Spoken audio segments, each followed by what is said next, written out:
Alléluia. Dieu est grand. Amen. Et j'aime ça quand il dit, et Dieu t'a aimé. Donc ses voix sont très élevées. Il y a des choses qu'il sait que tu n'as aucune idée. Ça veut dire que, mais il y a une parole sur laquelle tu peux t'appuyer. Il est fidèle. Il dit, je t'aime. Et que les projets que j'ai établis pour toi, ça ne sont pas des projets de malheur. Il dit, le plan que j'ai pour toi, ce n'est pas mauvais. Tu ne comprends pas mes voies, tu ne comprends pas mon chemin. Mais mon plan n'est pas mauvais. C'est un bon plan. J'ai un bon plan pour toi. Alléluia. Alléluia. Alors souvent la vie s'écrit en prenant des directions tellement obscures qu'on ne peut pas s'imaginer comment est-ce que Dieu peut nous amener d'un tel blocage à l'accomplissement de quelque chose de très favorable en très peu de temps, surtout lorsqu'on prend de l'âge, lorsque les années sont en train de passer. C'est inimaginable, c'est très inconfortable parce qu'on ne sait pas quel chemin il va prendre. Mais comme il a dit à Marie, rien ne lui est impossible. Et ce que l'Esprit dit dans mon cœur, c'est que la main de Dieu va agir au point où beaucoup de situations qu'on disait impossibles vont se réaliser dans ce laps de temps. 2020, 2021, dans les 2 années qui viennent, le visage même de ce pays va changer. C'est-à-dire, amen, les choses vont changer. Pas parce qu'on mérite, pas parce qu'on est extraordinaire. Ça dépend de lui. Alléluia. Mais je me suis rendu compte que pour que chacun entre dans sa destinée et amène le surnaturel à intervenir, il y a quelquefois des attitudes et des façons de faire, amen, qui amènent l'impossible à devenir possible en une fraction de seconde, en un temps record, et des choses qui favorisent l'arrivée de ce qu'on appelait impossible dans la vie des humains. Alléluia.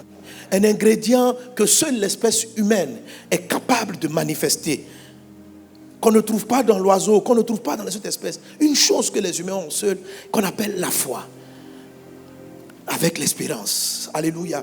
La Bible dit que des hommes de Dieu se sont retrouvés dans des secteurs, dans des domaines où il n'était plus possible, selon toute la logique, toute l'historique, toute l'histoire, d'avoir un autre revirement de situation. Mais là, Dieu a fait quelque chose d'extraordinaire. Hébreux chapitre 11, verset 11. La Bible dit, lisons ensemble, 1, 2, 3.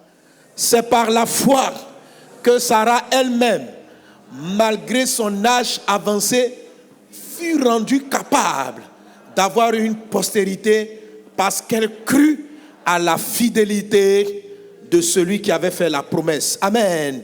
Alléluia. Elle était avancée en âge. Elle avait passé la ménopause.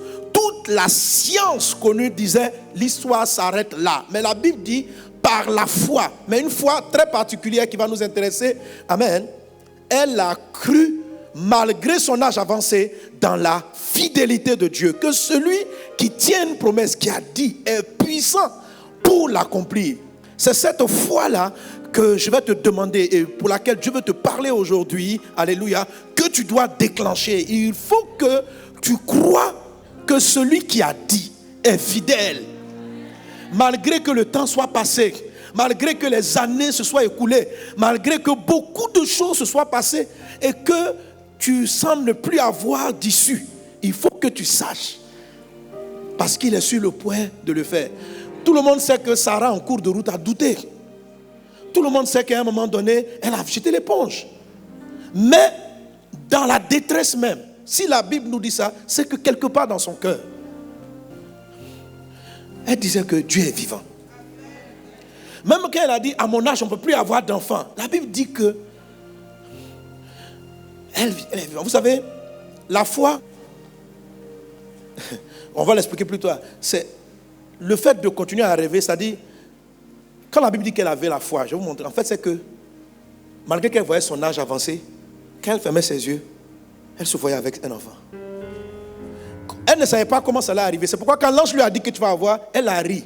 Mais la Bible ne cite pas ça comme étant de l'incrédulité, en fait. Ce n'est pas vraiment l'incrédulité. Quelque part, elle avait l'espoir, mais ça, j'en parlerai plus tard. Alléluia. Alléluia. Amen. Et le texte continue en Hébreux chapitre 11, verset 12. Le verset 12 dit ceci. Hébreux 11, 12.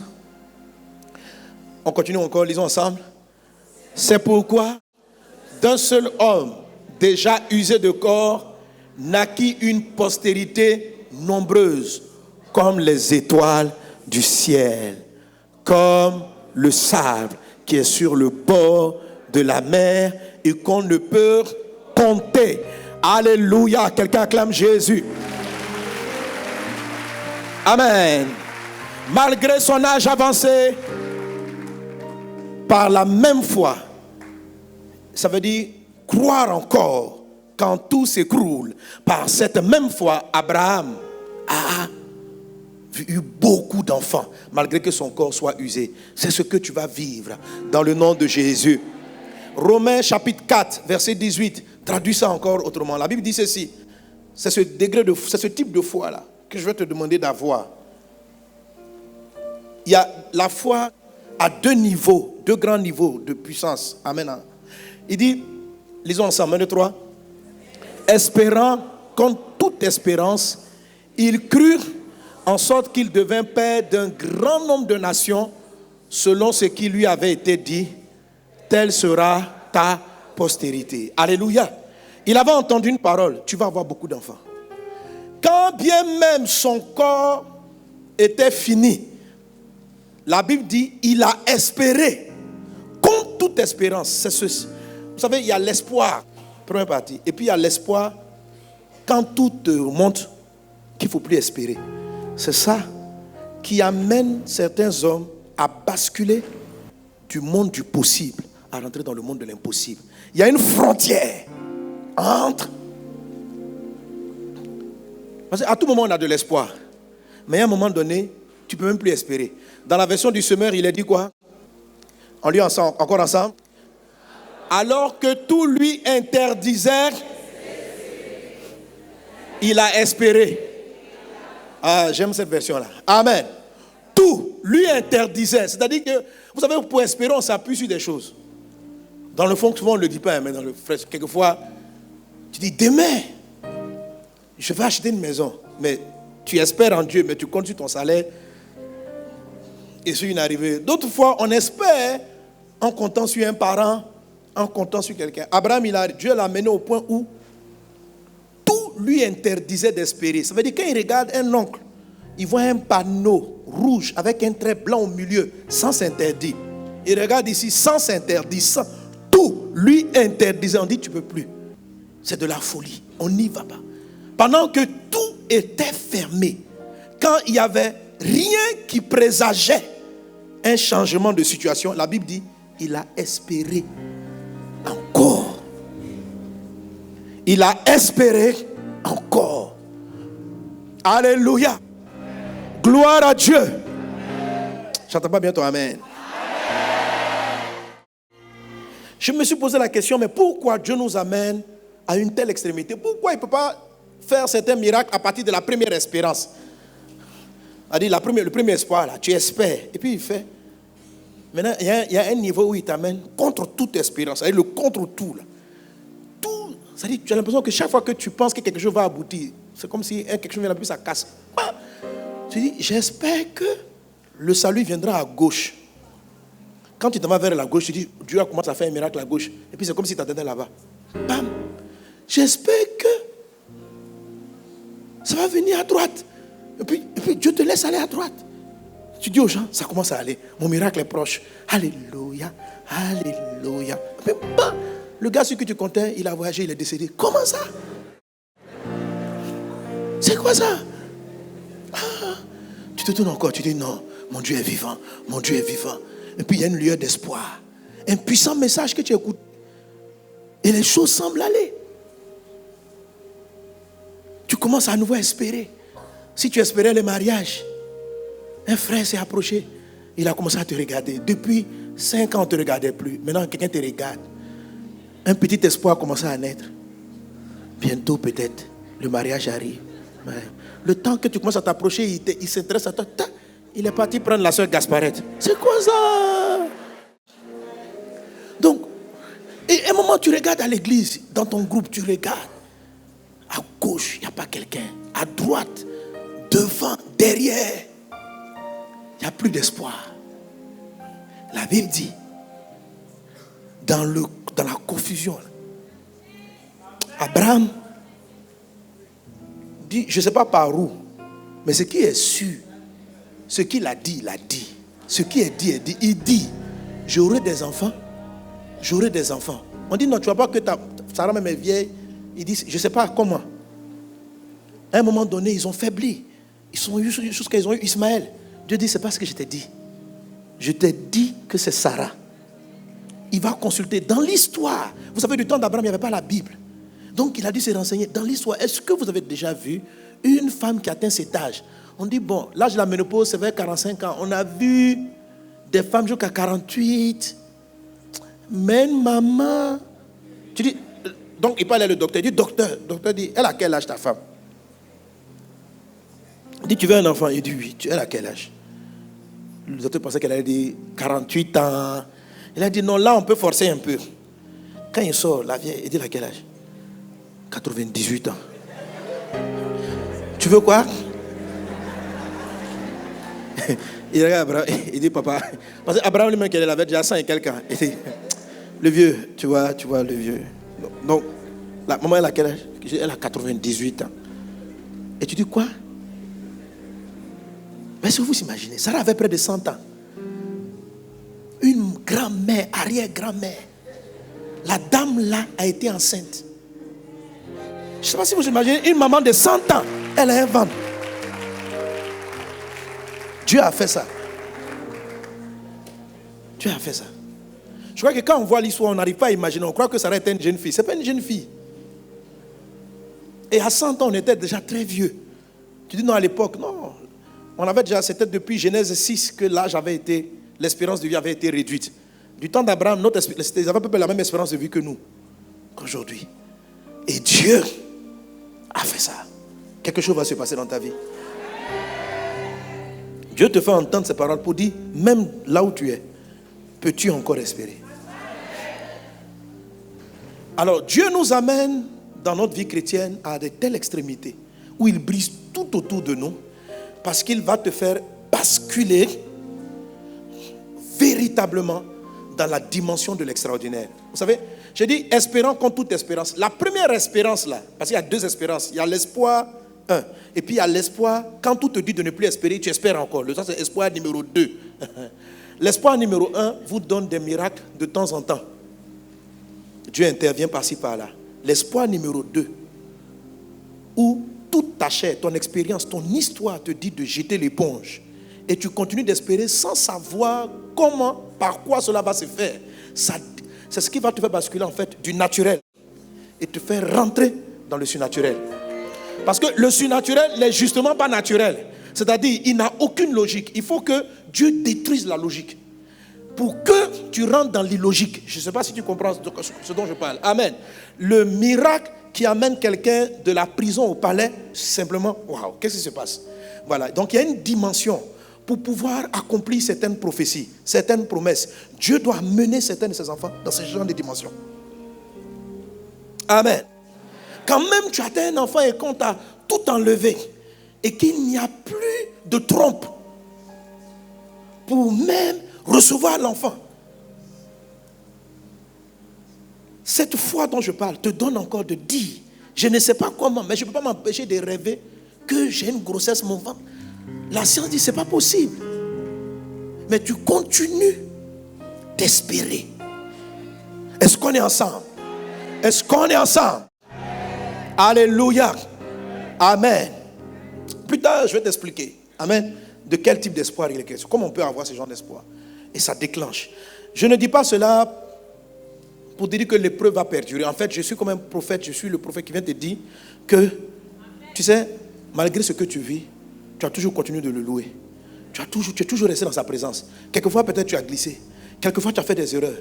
Mais toi aussi, tu as espéré. Comme toute espérance. Ton miracle est sur le point d'arriver. Oui. Quand les gens te disent, les gens te regardent et disent, mais toi-même là, tu comptes sur quoi? Au début, tu as dit, je compte sur Dieu. À un moment donné, tu as eu honte de dire Dieu même. On dit, tu comptes sur quoi? Tu dis, ce qui est sûr, ce qui est sûr. Mais tu comptes sur Dieu. Est-ce qu'on est ensemble? Est-ce qu'on est ensemble? Alléluia. Alléluia. Amen. Alors c'est cette étape spirituelle où vous arrivez à ce carrefour de l'impossible et vous allez basculer dans l'extraordinaire. Ce carrefour-là, vous le rencontrez dans ce que j'appellerais l'épreuve numéro 3 ou l'oasis numéro 3 dans le désert. Amen. Alléluia. Israël, lorsqu'il a traversé le désert, a connu 10 épreuves, selon ce que on a expliqué. Et à chacune de ces épreuves, Dieu a fait quelque chose d'extraordinaire. Malheureusement, le peuple même n'a pas compris ce que Dieu faisait, mais Moïse a compris et a vécu et a manifesté cette situation. Amen. Donc nous sommes donc dans notre grande série, 11 victoires pour 10 types de défis. Et là maintenant, nous allons toucher la 3e victoire. Cette 3e victoire-là est celle-là qui amène un homme à commencer à vivre l'impossible sur la terre. Amen. Amen. Dans tous les domaines, peu importe le domaine, où le miraculeux, l'extraordinaire ne sera plus un événement ponctuel. Ça va devenir un événement, quelque chose de régulier, de récurrent dans ta vie. Est-ce qu'on est ensemble? Alléluia. Alors Israël arrive à cette école de Dieu en Exode chapitre 17. Exode chapitre 15, c'était la première épreuve. Et c'est là qu'ils ont connu l'oasis de... Qui se souvient du nom? Élim, où il y avait 12 sources. La première épreuve. Vous ne connaissez plus? C'est en Exode 15. C'est là qu'il y a eu Mara. Quel était le nom de l'oasis? Comment? Élim. Souvent quand vous ne répondez pas, ça me fait mal. Et tu te concentres, tu prêches jusqu'à après. Les gens disent, on a tout oublié, pasteur. On a tout oublié. Ce dont je suis en train de parler en ce moment avec vous se trouve dans cet ouvrage-ci. Le numéro 8. Amen. Et il est très fort. Succinctement expliqué avec toutes les clés. Il y a 5 attitudes en tout. 5 attitudes. Ça veut dire qu'on peut décomposer l'espérance contre toute espérance là en 5 points. Amen. Donc ce sont ces 5 attitudes-là qu'on va aborder.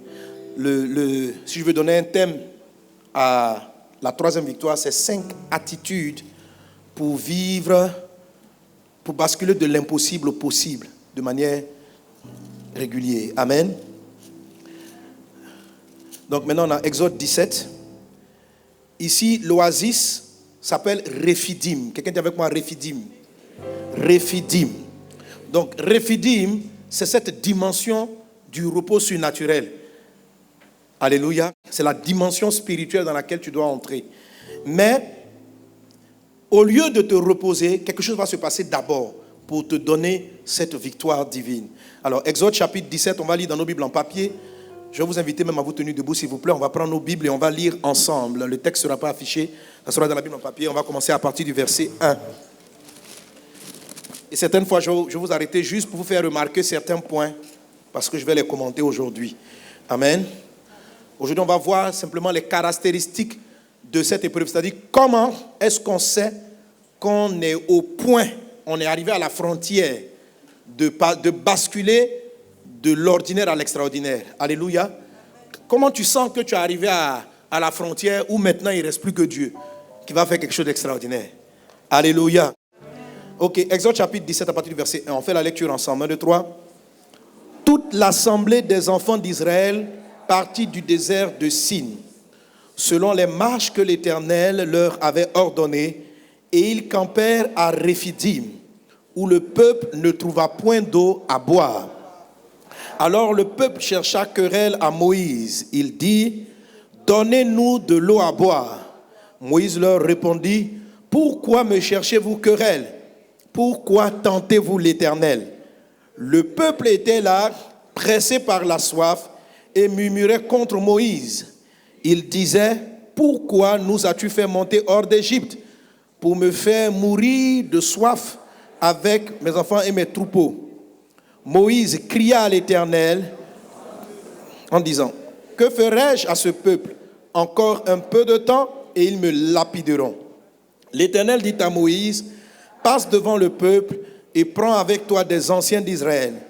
Prends aussi dans ta main ta verge, avec laquelle tu as frappé le fleuve, et marche. Voici, je me tiendrai devant toi sur le rocher d'Horeb. Tu frapperas le rocher, et il en sortira de l'eau, et le peuple boira. Et Moïse fit ainsi aux yeux des anciens d'Israël. Il donna à ce lieu le nom de Massa et Meriba, parce que les enfants d'Israël avaient contesté et parce qu'ils avaient tenté l'Éternel en disant, l'Éternel est-il au milieu de nous ou n'y est-il pas? Verset 8. Amalek vint combattre Israël à Réphidim. Alors Moïse dit à Josué, choisis-nous des hommes, sors et combat Amalek. Demain, je me tiendrai sur le sommet de la colline, la verge de Dieu dans ma main. Josué fit ce que lui avait dit Moïse pour combattre Amalek. Et Moïse, Aaron et Hur montèrent au sommet de la colline. Lorsque Moïse élevait sa main, Israël était plus fort. Et lorsqu'il baissait sa main, Amalek était le plus fort. Les mains de Moïse étant fatiguées, ils prirent une pierre qu'ils placèrent sous lui et il s'assit dessus.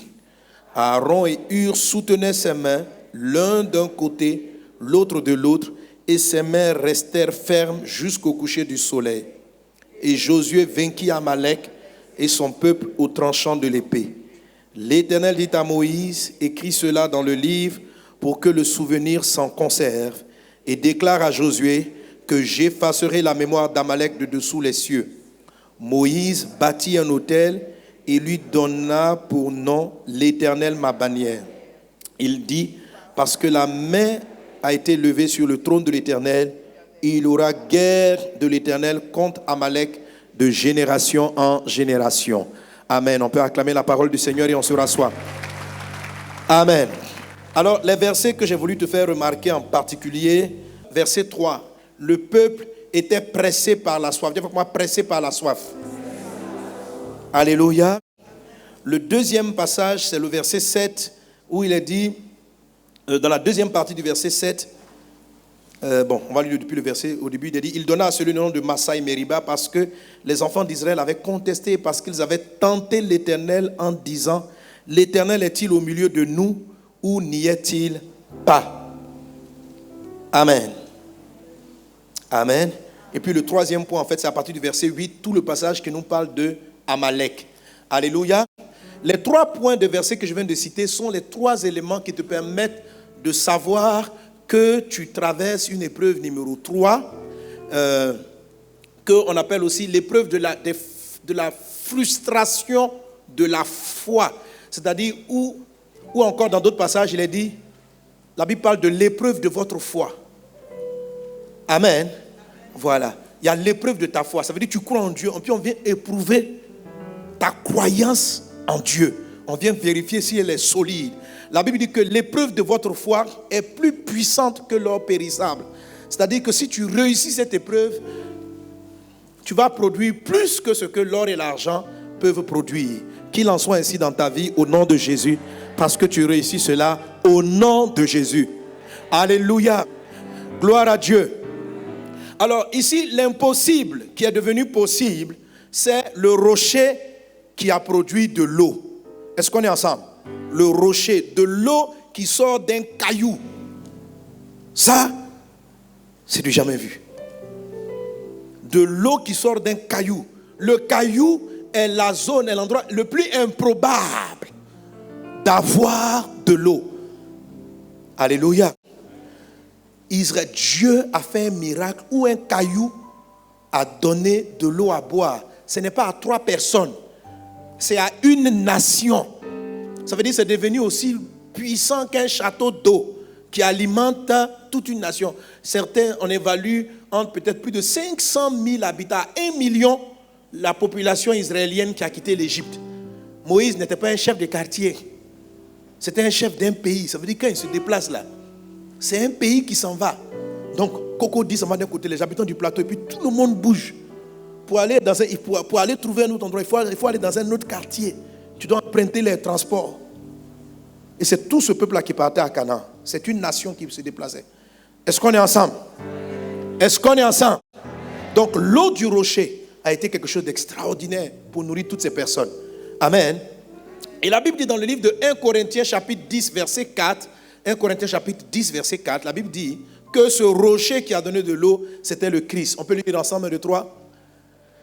Et qu'ils ont tous bu le même breuvage spirituel, car ils buvaient à un rocher spirituel qui les suivait, et ce rocher était Christ. Alléluia. Alléluia. Christ, Christ, Christ. L'apôtre Paul dit, je ne voulus savoir rien d'autre parmi vous, si ce n'est que Christ et Jésus-Christ crucifié. Que Christ soit élevé par cette parole.